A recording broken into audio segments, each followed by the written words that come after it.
This is the Star Slam Control Center, and I'm Chuck Donaldson. Today we are going to look at the matches so far for our biggest pay-per-view of the year, Star Slam 1. The pay-per-view will be Sunday, December 31st. There will be a pre-show card and then the main card. Let's begin with the opening match. It will be a winner-winner chicken dinner match between Hobo Joe and Pete Panhandler. The winner gets a delicious chicken dinner with all the fixins.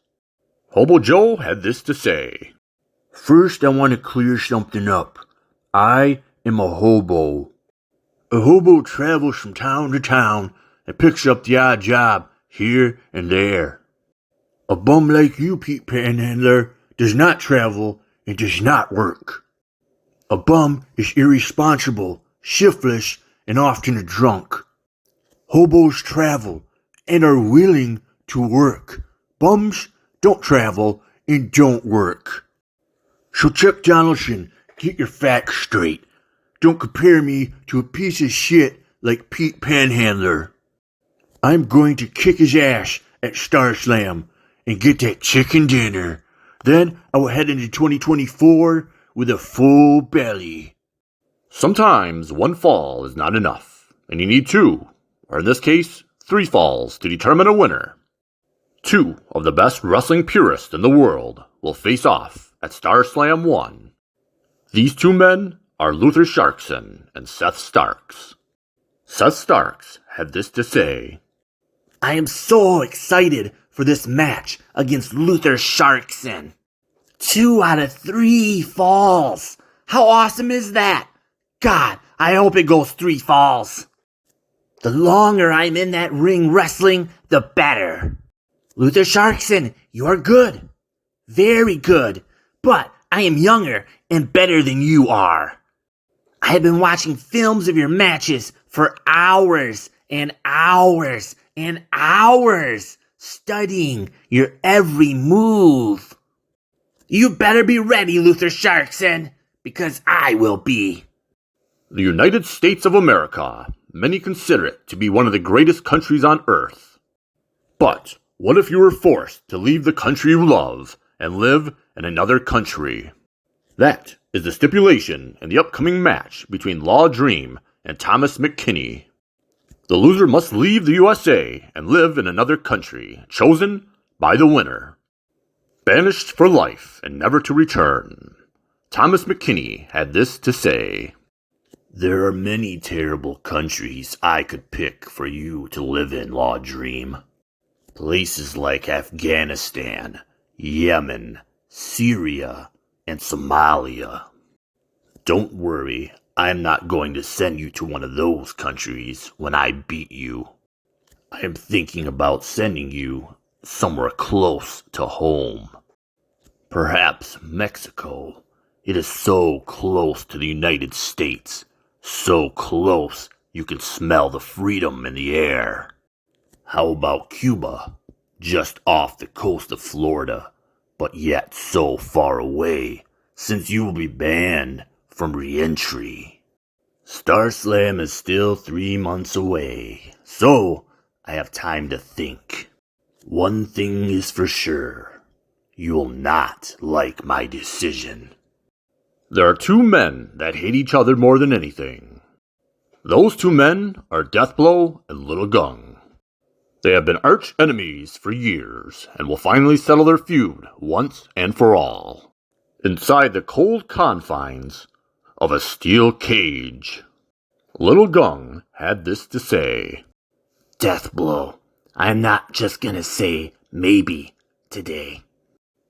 I'm gonna tell you 2 things about this match.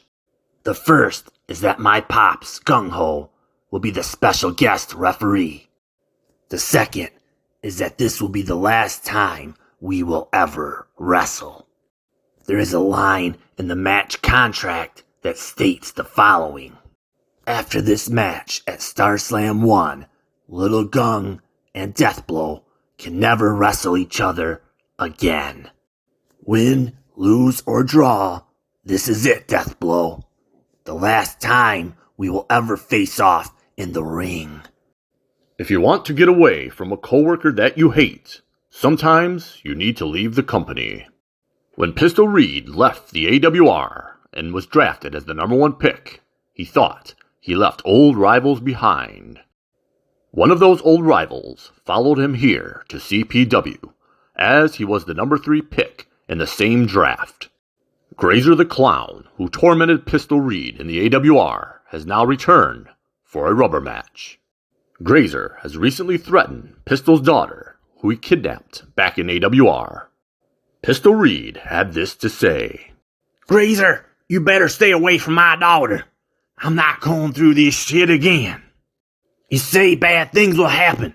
Bad things will happen to you if I see you around my house. I don't know where you got that strand of hair from, if it's from when you last kidnapped her or not. At Star Slam, I'm gonna beat your fat ass and send you back to the AWR. Two men who call themselves bullies will face off in a no DQ, no countout grudge match. This match will be the definition of a slobber knocker. Vane Rush had this to say. Big Bully, you broke all my stuff. Now it's time for me to get my revenge. No DQ, no countouts, no rules. You better be afraid, Big Bully. The real Bully is coming for you, and I will show you no mercy. On Proving Ground, Episode 4, the Minnesota Madman, Jet Hounson, issued a challenge to Davey Starlight. Jet Hounson has lost all his confidence as of late, and says he is not living up to the Hounson name. I have Davey Starlight here today. Let's see what he has to say about this challenge. Jet Hounson, you say that I'm the man to beat right now. I couldn't agree more with you. Too many people look at Spider's reign and ignore mine. I have been United States champion for 1,203 days. Only 293 days less than Spider. 1,203 days is an all-time record. At least you recognize how great I am, Jet Hounson. At least you respect my long title reign. That is why I am going to accept your challenge. I will see you at Star Slam 1. Join me once again next month in the Star Slam Control Center as we take a look at the updated card.